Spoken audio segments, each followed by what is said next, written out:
Welcome to Brooke and Johnny's show of talking shit about maybe something people care about. Whoa, this is Brooke's show. I'm a guest. Don't take me down with your ratings. I mean, you have no ratings. Exactly. Never missed. Let's do an overview of how last season went. Where I feel like your IFBB prep started was when WBFF was cancelled. You went away for a week. 3 weeks out, wasn't it? Try to repress the memory. You then did a Hail Mary photo shoot for it. You went away for a weekend. I reckon when you got back from that was the unofficial start of your IFBB prep that you then got on stage for. Because that's where all the factors began that influenced that prep. And for anyone that doesn't know, WBFF, that was in the middle of, was that 2021? I think it must have been 2021, 2021, so WBFF had a few weeks off basically and then, went straight into prep to try to do the Season B of that, which I think ended up getting cancelled anyway, didn't it? No, you decided to shatter your back in 18 different places. Pulled the pin on that because of your back. You basically couldn't train. No, I had 2 herniated discs. One wasn't enough. Which was, if I do something right, I do it. Thoroughly. So that completely changed how we had to approach training. So I was still training, but completely changed everything about how we had to go about it. We limited, essentially I couldn't do RDLs, couldn't do any sort of squat, anything that sort of placed any tension on my back. Lower body was heavily limited. Yeah, all basically isolation movements. Basically, and that was back end of COVID as well. You were doing... I was doing garage workouts, that's right. Banded RDLs as rehab on the balcony. I don't miss that. But that whole rehab process and that injury pretty much carried through until you started fat loss component of the prep where you got on stage. So your growth off-season was heavily limited in what you were capable, and just your general training intensity as well. You know, you always had to pull your punches a little bit because you couldn't go full beast mode because you had to be so cautious for both the disc injuries in there. So, and not only that, not only was I injured there, I also had an injury on my left shoulder, which was much less intense, but that limited so much of my movements in terms of even lateral raises. Like I couldn't do anything that was particularly heavy for upper body, which was so limiting. So not only could I not train upper body to the full extent, I could barely train lower body. And this is now coming into, say, October, November, December time of 2021.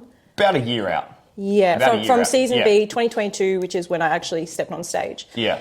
And then on top of that, super high stress levels. You had as well a lot of other skeletons in the closets, demons in the back room. There were some obvious stresses, you know, with previous relationship ending and some conflict there. That's one way to say it, yeah. Which was a very obvious stress, but what you found as well going into prep was we went from COVID where we were all locked down, not able to see friends, family, all of that. So your social life was non-existent as it was for all of us. Yeah. Then going through that, you know, end of relationship time where that was the focus and there wasn't much time for anything else given all that happened there. So you didn't really socialize then. And that brought you into, you know, all the way up into prep where you then had to step into prep. So there was a lack of that touch point of nurturing that side of sociability, friends, family, eating, drinking, all of those things that bring that normality to our lives outside of prep. Yeah, so that's just another stress. You'd had 3 odd years almost built of that prep. up. Of prep without the diet. Prep without the diet, but you know, restriction of all of those other aspects, which when you then got into prep and a lot of those other areas got better as far as, you know, relationship, you know, just drastically improved to the best it ever was. All right, pump your tires up there. No, and then, you know, just all the other stresses, injury, like all of those things got themselves to a really good place, but you didn't get a chance to do that friends, family, sociability side of things. And then when everything else was fixed and you were in prep, and that hit you like, I'd just love to see my friends. I'd love to go for a meal. And then you really struggled with that side of things, of missing out. And that was, I guess, one of the biggest things that I did struggle with throughout that prep. Because, as you said, it wasn't just prep that I missed out on that. It was all the times before. And the fact that, you know, not that I started prep early. Like, I had a deceivingly high body fat percentage than what people may have thought. It's like what my old coach said to me. You're deceptively fat. I had a high body fat percentage that I hid very well. It was well-placed body fat. You know, it was basically centered around the lower half. It was, you know, predominantly on my glutes and my thighs. And so, you know, you wear your nice tights that sort of hold everything in, and everything just looks pretty hunky-dory. And especially because for me, body fat doesn't tend to accumulate around my midsection. It's probably one of the last places that it goes. So I look relatively lean in the midsection, but holding pretty high percentage of fat in the lower half. So we sort of were like, well, and we saw how stubborn my body had been through the WBFF prep and how hard I actually found that. Because that's another interesting topic that we'll probably have to go into at another time. But just in terms of, you know, that was my first real fat loss phase, that prep. I'd never actually done a fat loss phase. And I found that so hard. So coming into this one where we're like, I'm going to have to come into a level of condition for IFBB that I've never experienced before. And I have a particularly, you know, higher amount of body fat than we anticipated. We sort of, and the fact that we had a holiday in there as well to Fiji at the start of April. So we sort of started this process of not necessarily prep, but being in a sort of deficit. We started that just before we went to Fiji. We lost the fat of Fiji before going to Fiji. Yes, yeah. So basically we were just prepped for Fiji, put it all back in Fiji, and then we basically started a sort of deficit coming back, which was mid-April, and then kept that going into prep. So instead of it being... It was 5 and a bit months. Yes. Yeah. And so that on its own would have been... Weren't only in a deficit. We did refeeds and diet breaks the whole way. Oh, of course. No, we weren't stupid, but it was still... I wasn't. You weren't stupid. You just listened. I'm a very good listener. It's the only time in this relationship. Yes. When I'm coaching. Yes. If you ever want me to do anything, you just put your coach's hat on. Coach says. I just send it in a Loom review. Do the dishes. It was a long time to be in prep and... Well, normal circumstances, that would have been okay. But the fact that we'd come into it, super high stress levels, my appetite was fucked already because of my stress. Oh, yeah. Remember that? Like, I couldn't eat. Poisoning from your drink bottle. Fuck you. It was just stress. I just didn't know it at the time. I didn't want to register. But stress has such a huge effect on our bodies. We know it raises our cortisol levels, puts us in that fight or flight response, and that downregulates so much of our body systems and how it actually functions. That has such a flow-on effect. And so the fact that, stress, like physical stress with the injury, mental stress because of all the other shit going on, COVID that everybody went through. So that's all the stuff that was in it before, and then to go into a relatively sort of longer prep. Career shift. Oh, fuck yeah. Had the rug pulled out from under my feet there, yeah. So huge life changes, huge amounts of stress to go through, and then to go into prep from there. And the first prep really of me getting onto stage, getting into that condition. I don't think people really understand, unless you've done it, you don't understand how fucking hard it is to get that lean. One of the hardest things with your first show is there is no familiarity of it. No. You know, which you found, your WBFF to the IFBB, the point you reach for WBFF, you reach that point pretty quickly in your IFBB prep. It's easy. And not that there's much of a change from the body and how it responds in there, but just simply the familiarity of the process makes it a lot easier because you know what to expect for each stage of it, which is why going into that first prep, especially biting off a monster like the IFBB, it's really hard to get there for the first time. And why some people don't make it in their first time, because they've got no reference point. You know, they do not understand and they're not prepared for how hard that is. Yeah. And some people are. Some people get there in their first time because they've just got that personality, they've got that tenacity, adherence and all of it, and they can get there. Some people just really underestimate how hard it is, and that's why they maybe don't come in the condition they would have liked in that first show, because there is no familiarity. But when they back it up with a good off season and then come in for that second show, they've got all of that reference point, that familiarity. They generally, if they're smart with their coaching, of course, and stick to things, come in really good in that second show. Just to tie it back to as well, how hard that process is and all the stresses that were leading up to it and how that all affected it. Like going back to the video that I posted before that, where, you know, you could see I basically was at that breaking point of prep. And I guess speaking about all of this, it's like, okay, this is how I got to that point. And, you know, not everybody is going to experience it that way, especially if you're not coming into a prep the way that I came into that last prep. That was sort of, I guess, a more extreme way of coming in. Definitely not ideal, but you can definitely see how all of these things culminated and affected my prep in that way. You didn't go through your prep acknowledging all those little things along the way. It was only when you sit back and reflected. And you really explored it. You're like, oh crap, that is the fact I haven't seen my friends in 3 years because I've been in prep and COVID. That injury did limit my off season. I've been in my first long prep to get on stage for 5.5 months. It was only when you were reaching breaking point that you were like, I'm carrying a lot of baggage in this prep. Yeah. Whereas when you stepped into it and things were going a little bit better, we had a lot of fun over the summer before that prep. Life was good. You were going into it being like, I got no baggage. Yeah, no, and I felt really good going into that prep. I thought that I was in a really good place, but I think it just goes to show how stress can affect us in ways that we don't even want to acknowledge sometimes. I find as well with stress and people, the ones who are just under a massive amount of stress just will impact things. Very ignorant to it. Oh yeah, I was so ignorant. And those who really it's not that stressful, they just spilt their morning coffee.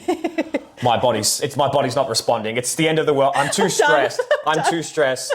There was no almond milk for my latte, and not the almond milk. I had to buy the bigger Spud Lights than the smaller ones. It honestly, stress has derailed me. I find those with the smallest amount of stress, and we all respond to stress very differently, but those who have a very small amount of stress, it tends to be blown out of proportion, and those who have a massive amount tend to be the warriors who like, I'm not stressed. Yeah, no, it's fine. The house is on fire behind you. That meme with the dog and in it's the bar, like, everything's on fire. It's fine.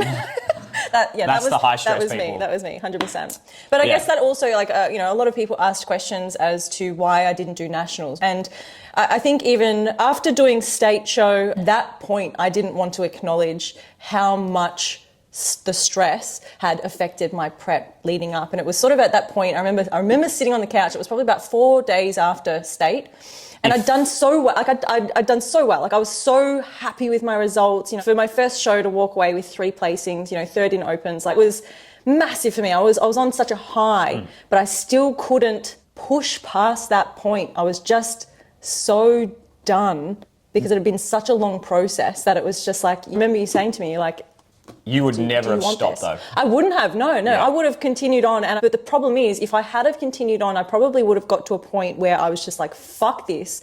I hate this process. I hate this whole thing. I don't want to do this ever again. I probably would have never have come back. If you did nationals last year, you would have retired. Even as it was, or finishing Vic States, even after the fact that I had such a fantastic result for me, like I didn't collect any golds, but like I was so over the moon for that show. All I wanted for that show was to basically look like I belonged on stage. So for me to get placings in the first place, I was like, fuck yeah, best day of my life. But the fact that even after all of that, I was already at a point where I was like, I don't know if I'm actually going to do this again. Like even after pulling from nationals, I was like, that was great, but I still don't know. And it's taken me up until probably the last, what would you say, maybe 2 months for me to go, yeah, I'm a bit in longer this. than 2 months. You reckon? Yeah, a bit longer than 2 months. Yeah.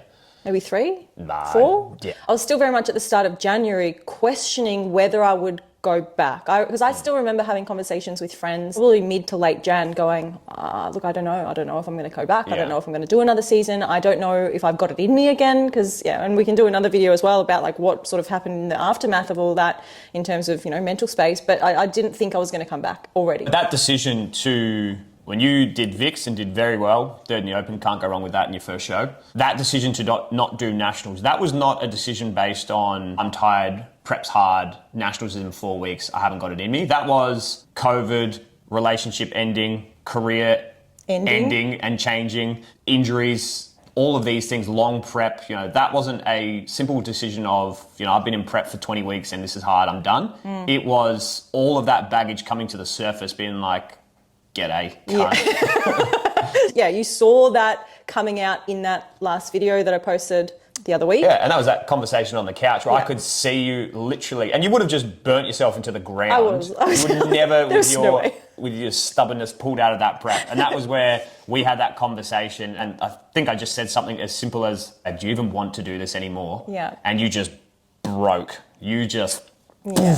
It all came out then, and it was the best thing and it was. For you. And I felt relieved. And that's the thing. And I know that I made the right decision at that point, because even after all of that, even when, because we still went up to Brisbane, even like when nationals were going on, even now, I still look back and go, I'm so glad I pulled out from nationals. Okay, but the good thing you did in that time was you didn't close the door completely. It's not like you spent from Vic Quals till January off the rails, not training properly, not looking after the diet, not looking after your physique. You left that door open to, I'm going to do this off season properly, because worst case, we get to next year and I'm still relatively lean, eating a shitload of food and just building muscle. And then all we do is not diet. You did that well in the way of, you didn't go, flip the table, fuck all of this, and then get to that kind of pre-prep point where you've blown out this enormous amount, and then it's like, well, all we can really do to make you better this year is get you lean again. You've put on so much weight that we now got to do a longer prep to get more off than last time. We don't have any time to build some muscle now because we've got to start fat loss early. And you just spend that second prep undoing the mistakes you wouldn't have applied in after Vic Quals and that reverse out of it. You know, you got to spend time undoing those mistakes, then getting ready for this show. You're only leaving a month, 2 months spare of free time to improve the physique, which is just not enough. So I think though, deep down I knew. I think deep down I did know I was going to come back. At a point I was adamant. I was like, I'm never competing again. That was horrible.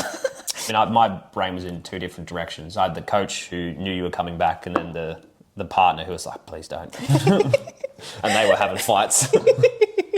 But yeah, I think that's a really good transition then as well into how we've approached this off season and what we've, I guess, done differently. We can fucking talk a house down. That was fucking ages. We're gonna have like a 10-part series here.